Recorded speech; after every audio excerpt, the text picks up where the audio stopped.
was, playing football in New York City, and my gun went off, and I accidentally shot myself, and I would be reprimanded for it. But to go to jail for 2 years for that, I can't say I deserved it, but I own it. It's a part of me.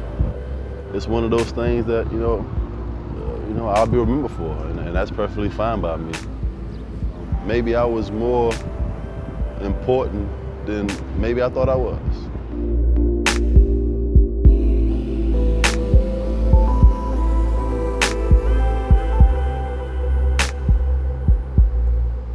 I'm walking around the city by myself, man, and people speak and say hello, hey Plaxico, and they keep it going.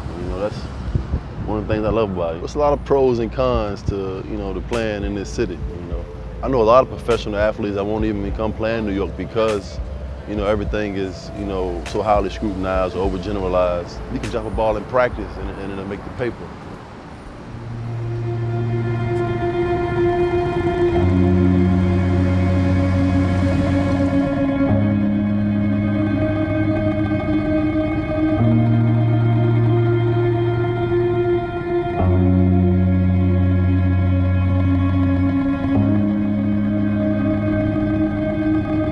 Man, it was like a blur. I didn't really understand the magnitude of it until maybe 2 or 3 days after. It happened on a Friday night, and nobody found out until Sunday. So, when it happened, I didn't really understand it. I was careless, a little reckless. When that bullet passed through my leg, man, it didn't matter about football, it didn't matter how much money I had. I didn't know if I was gonna live or die, to be honest with you. So, going through that moment and, being able to, walk out of the hospital and go home, I was like, okay, so what's next? And it took a turn that I don't think nobody could have seen, myself, my family, everybody included. It just went south quick. And Mayor Bloomberg got on TV and said what he had to say. And ever since that moment, it was hell, man. That if you carry a loaded handgun, you got an automatic 3.5 years in the slammer. And I don't think that anybody should be exempt from that. And I think it'd be an outrage if we didn't prosecute to the fullest extent of the law. Pretty hard to argue the guy didn't have a gun and that it wasn't loaded. You've got bullet holes in and out to show that it was there. You would have thought I committed genocide, the way they were carrying it. But it was me.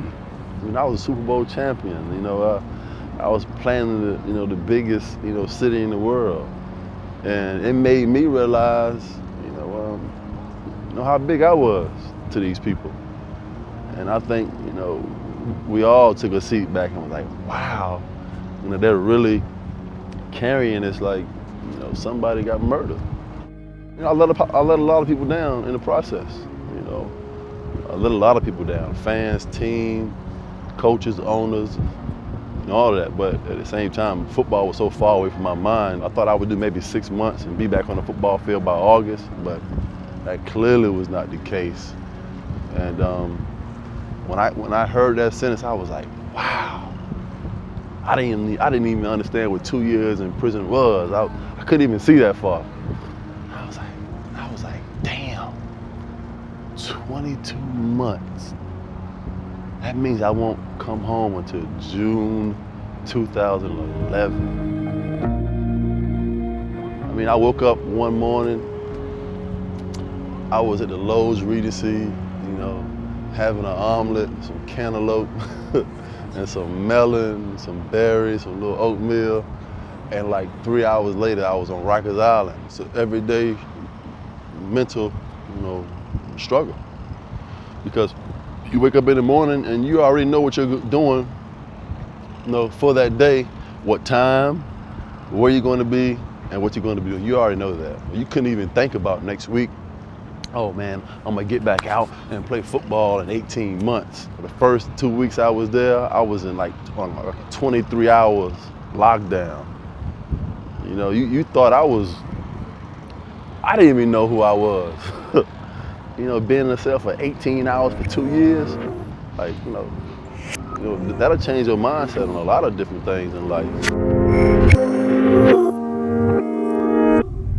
I'd like to think so that we could have been one of the best duos to ever do it. We revolutionized the back shoulder fade. You see everybody throwing a back shoulder fade now. It was actually a play call for us. Like quarterbacks now and the wide receivers, they do it, they react to it. It was like if we got in 3rd and 1 and we knew we was getting man to man, it was a play call. And nobody was doing it in the league until we started doing it. I mean, you couldn't defend it. And I think that was one of the, good things about us is just, we just felt each other. It just got to a point to where we would just come to the sideline and say, hey man, if this guy does this, I'm going out.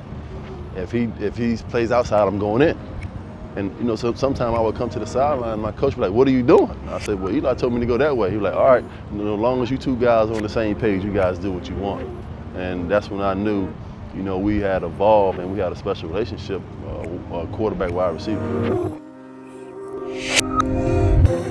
I think we scored like 40 touchdowns in 3.5 years. I look at it like what could have been because I think at that time I was probably the best wide receiver in football. I was coming into my own where we just knew each other, and I took that away from us. Like we could have been great. I would have been the greatest wide receiver to play in New York history. That's the way I look at it. And we were on our way because it's nothing that you could do with us. I mean, we were that good. And looking back at it, that decision that night, you can work a lifetime, to build a legacy. And you can tear it down in a blink of an eye. And that's kind of, what happened to me. I tore it down and building it and still building it back up.